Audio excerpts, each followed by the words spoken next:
നമ്മുടെ നാടുകളിൽ ജോലി ചെയ്തുകൊണ്ടിരിക്കുന്ന അന്യസംസ്ഥാന തൊഴിലാളികളായ ആളുകളുടെ കുട്ടികളുണ്ട്.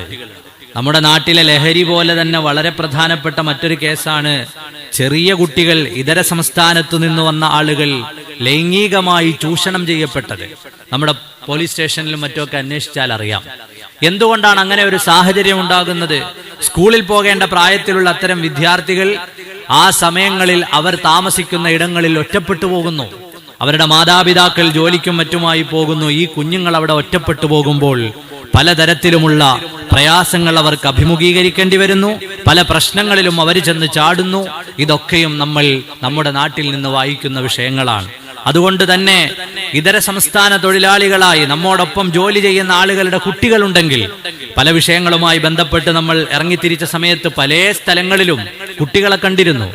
ആ കുട്ടികളെ സ്കൂളുകളിലേക്ക് പറഞ്ഞുവിടാൻ അതാര് തീരുമാനിച്ചാലാണ് കഴിയുക? നമ്മൾ ബിൽഡിംഗ് ഓണേഴ്സ് ആണെങ്കിൽ നമ്മുടെയൊക്കെ നാടുകളിൽ താമസിച്ചു കൊണ്ടിരിക്കുന്ന ആളുകളുടെ കുട്ടികൾ പഠിക്കാൻ പ്രായത്തിലുള്ളവരുണ്ടെങ്കിൽ അവരെ സ്കൂളിൽ പറഞ്ഞു വിടാൻ നിങ്ങളൊന്ന് മുൻകൈയെടുക്കണം.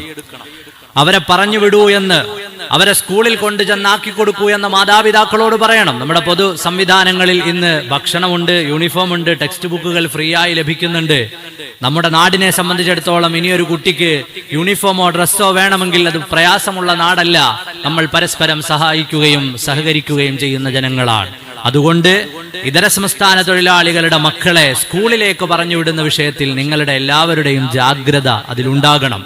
വാർഡ് മെമ്പർമാർ അതിൽ കൃത്യമായി ഇടപെടണം. നമ്മുടെയൊക്കെ നാടുകളിൽ സ്കൂളിൽ പോകേണ്ട പ്രായത്തിലുള്ള കുട്ടികൾ കറങ്ങി നടക്കുകയും പതിയെ അത് ക്രിമിനൽ പശ്ചാത്തലത്തിലേക്കും അല്ലെങ്കിൽ ലൈംഗിക അതിക്രമങ്ങളിലേക്കുമൊക്കെ കടന്നു പോകുന്ന സാഹചര്യങ്ങൾ ഒഴിവാക്കാൻ അത് നല്ലതാണ് എന്നതിന് പുറമെ അവർക്ക് ലഭിക്കുന്ന വിജ്ഞാനം അവരുടെ തലമുറകൾക്ക് നൽകുന്ന വെളിച്ചമാണ്. അതുകൊണ്ട് തന്നെ ആ ഒരു ഉത്തരവാദിത്തം നമുക്കറിയാവുന്നവരോട് നമ്മൾ പറയുകയും നമ്മുടെ കീഴിൽ അങ്ങനെയുള്ള ആളുകൾ ജോലി ചെയ്യുന്നുണ്ടെങ്കിൽ അവരെ കുട്ടികളെ സ്കൂളിലേക്ക് പറഞ്ഞുവിടാൻ നമ്മൾ പ്രേരിപ്പിക്കുകയും വേണം. ആ പ്രേരണ നമ്മുടെ ഭാഗത്തു നിന്നുണ്ടാകണം എന്ന് എല്ലാവരോടും ഓർമ്മപ്പെടുത്തുകയാണ്. അള്ളാഹു നമ്മുടെ മക്കളെയും നമ്മുടെ മഹല്ലത്തുകളിലെ മക്കളെയും ഒക്കെയും അള്ളാഹു നന്നാക്കി തരുമാറാകട്ടെ.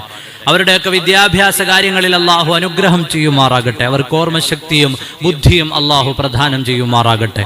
അപ്പോൾ ഇത്തരം കാര്യങ്ങളിലൊക്കെയും നമ്മുടെ ശ്രദ്ധ എപ്പോഴും ഉള്ളവരാകണം.